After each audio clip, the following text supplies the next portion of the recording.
What's up, everyone? It's John iRacing here, giving my thoughts about the race today. Well, actually, when you guys see this, it'll be on Monday, but the race got finished up just before midnight on Sunday. But boy, a long race due to weather and lightning, which I'll get into that a little bit.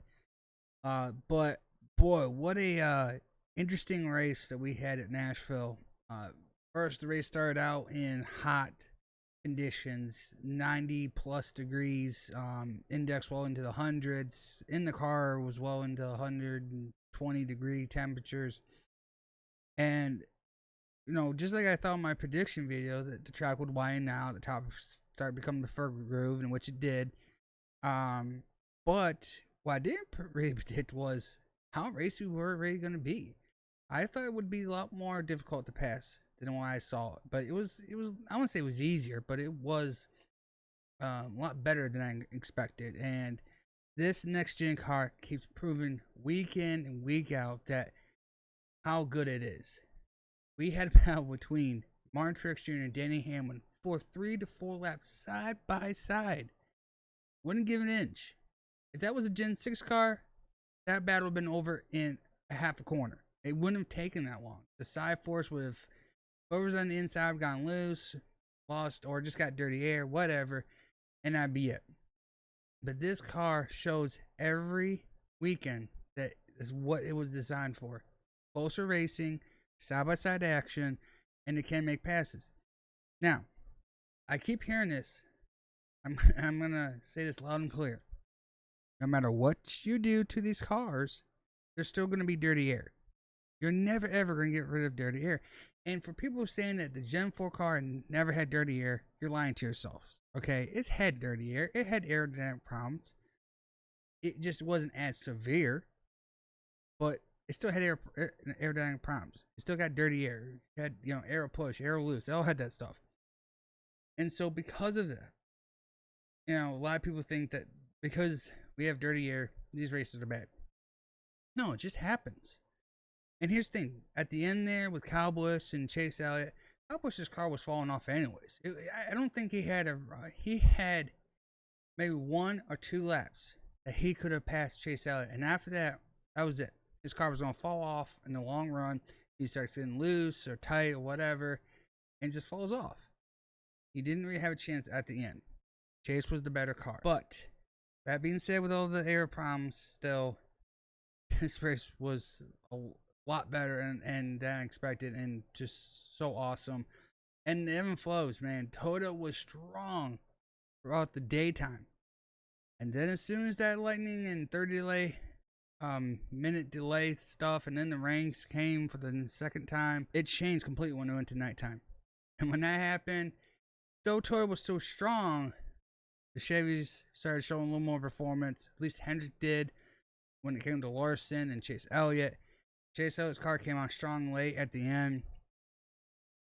So let's talk about quickly one extra thing here. I don't want people to take this the wrong way, but okay, we had that red flag for a lightning strike within the 8 miles circle.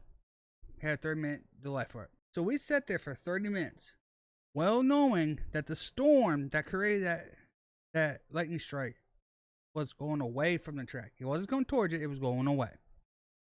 Now, I understand that because of what happened at Poconos about 2017 or so, I don't remember what year it was, but when a male died, though this was after the race anyways, they just didn't want to take the risk anymore. I mean, even every sport has now done this, that if a lightning strike hits within 8 miles, they have to or delay the game or stop the game or whatever, wait 3 minutes, and then resume. Okay, I totally understand safety. However, there should be rules to exceptions to any rules when it comes, especially this. Okay, the storm was moving away. The lightning bolt doesn't all of a sudden decide to gain an extra 10 miles to jump to keep hitting that same spot over. Okay, it doesn't do that. When the storm moves away, the lightning goes with it. Okay, now, yes, lightning can travel up to roughly 10 to 15 miles out of the side of the storm. Totally understand that. But the storm was moving away. I said in a tweet that if a storm's moving away from a track, and you have to put that out there should be no more than a 5 to 10 minute delay. Once that storm is done that strike, 5-10 minutes, and watch the radar. I mean, for the love of God, it's 21st century. Get a damn radar up in that booth and show it. And if NBC can get a hold of the radar, why can't NASCAR? Show the damn radar. Hire someone that knows meteorologist stuff, if you have to, and say, yeah, this storm's moving away at this pace. You can probably go back to racing within 5 to 10 minutes. That right there could have saved so much time. We could have maybe gotten all the way to halfway before that rainstorm hit. So, granted, I'm excited for what happened at the end. I'm not going to lie and say would have preferred it just being during the day. I'm glad that what the outcome was. But if NASCAR is so fixated trying to get these races in that time, don't waste time. I was wasting time. You waste 30 minutes when that storm was clearly going the other direction. So they got to work on that a little bit better, because if you're so fixated on safety as well, okay, then you can't complain about them losing time. And because here's the thing, they were going off of NBC regardless what the result was or when the race resumed. They were going off NBC to move to USA. Their viewership was going to tank. We understood it was going to tank, and I think they knew it. And it does drive me nuts that they complain about, oh, we want the viewership up, but you just wasted time. And look, I don't want people to think that I'm insensitive, like I don't care about people's lives. I do. But the fact is, you got to be more knowledgeable about things that happen with these storms. Watch the radar. Where is it going? Is it going away from the track, or is it coming towards the track? That lightning strike had hit inside the 8 miles and that storm was coming. Okay, yeah. 30 minutes for sure. Because the storm's getting closer, and obviously you don't want more lightning strikes as the storm's getting closer. But the storm was moving away. So then, on top of that, we had another storm. Now, this storm just popped out of nowhere, just how it was with daytime heating. You had the storm there. Lightning strike, and then the rain hits. Okay, so we know that. So it didn't really affect that necessarily, having another delay. But it did affect how many laps we had in. Okay, right? So that first 30-minute hold, if we had decided to wait only 5-10 minutes, we probably could have gotten an extra 50. We probably gotten almost all of stage 1 in, and maybe partial stage 2 in. We maybe couldn't have gotten to halfway. Now, maybe NASCAR would have still held out and still tried to get the whole race in. Who knows? That's up to NASCAR. But that's where I have my issues. Is this where, if time is critical for NBC, then we shouldn't be wasting time. Be safe, but don't waste time. So we'll see if maybe down the road they can work with some people and help that out. But and I saw the TV and I saw replays of lightning right next to the track. So I'm not like, oh, John, you didn't see what I saw. They showed the replays, but again, that first storm was moving away. We're gonna leave it at that. All right, I want to quickly talk about the finishing order here. I'll put up on the screen right here. So Chase Elliott wins. Kurt Busch finishes second after staying out in the late caution for the 77 who blew up and caused that caution late. A lot of guys split decision to come in from like Kyle Busch, Danny Hamlin, and others. To split decision. Chase Elliott, Kurt Busch, and others and guys on back. They decided to stay out.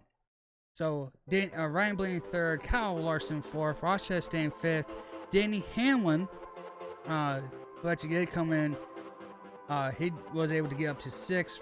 Austin Cindric seventh. Christopher Bell eighth. Joe Logano ninth. Kevin Harvick rounds up the top 10. Eric Jones in the 43 finishes 11th. Bubba Wallace, who had a strong car, he was probably in the top 10 for the longest of times in this race. His pit crew, though, they keep sucking, and they need to change something fast. If they keep doing this the way they're doing it, they're never going to be competitive. I'm surprised Dan Hammer has not done something yet by changing the pit crew around or firing some people, getting some new people in there. But they gotta change it up because Bubba Wallace has fast, competitive cars. They just keep sucking on pit road. Michael McDowell also was running in the top 10 for most of the race. Just with pit strategy there at the end, kind of call him out, and he ends up 13th. 14th is Austin Dillon. Daniel Suarez was up in the top 5 for the beginning of the race, top 5, top 10. But again, at the end, didn't have enough to stay up front and finishes 15th. Ricky Stenhouse Jr. 16th. 17th went to Eric Almirola. 18th, Tyler Reddick. No show for Tyler Reddick all race long. Just wasn't competitive at all. AJ Allmendinger was up running around the top 10 or getting into like 10th, 9th to 10th place. But it finishes 19th. Chloe LaJoy, who got into the 48 of Alex Bowman early in that race, caused a crash and hit Alex Bowman there. Finishes 20th. Kyle Busch, after coming in on that last pit stop, finishes 21st. He's definitely not going to be a happy driver for sure. Martin Truex Jr., who I would say was dominant in the race for the most part, finishes 22nd. He also came in trying to get tires and did not work out. Justin Haley finishes 23rd. And Ty Gillen 24th. Harrison Burton 25th. Just that team is just not doing so well this year. Cole Custer, who was caught up in a wreck early as well. That's not Cole Custer. That was the 14. My bad. Apologies. Get the numbers mixed up. Cole Custer, though, 26th, and Cody Ware, 27th. To finish out the field, JJ Yaley finished 28th. Brad Keselowski, who got caught up in a wreck late, but did not bring out the caution there. Finished 2 laps down in 29th. Chris Buescher, who his tire fell off during a pit stop sequence, lost his tire and ends up 30th. Ty Dillon, who got caught up in a wreck with Chase Briscoe, finishes 31st.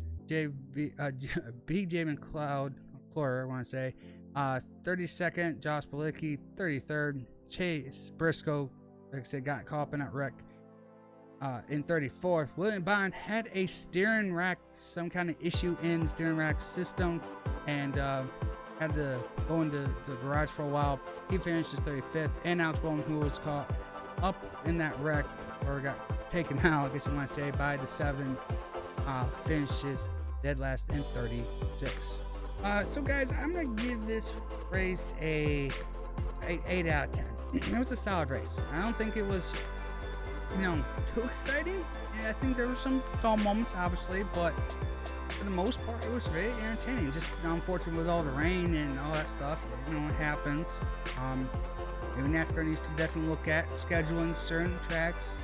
I mean, look, you can't help it, right? I mean, you can schedule this race in May, and it can still rain. You can do this in September. It can still rain. You don't know, but you gotta look at the statistics of weather and the models, and maybe plan around a little bit more. And last year they didn't have to worry about rain. This year they did. So maybe next year they don't have to worry about it. It's just a ebb and flow when it comes to weather. But still, not bad of a race. Move on to next week when they go to Road America. It doesn't matter if it rains there because they can race on the road course in the rain with rain tires. Guys, that will do it for this one. Let me know in the comments below what you thought about this race. And if you like this video, make sure to hit that like button. And if you're new to this channel, and you want to see more of giving my thoughts about the race, also more iRacing content as well on this channel, consider subscribing. Thanks for watching. Hope to see you in the next one.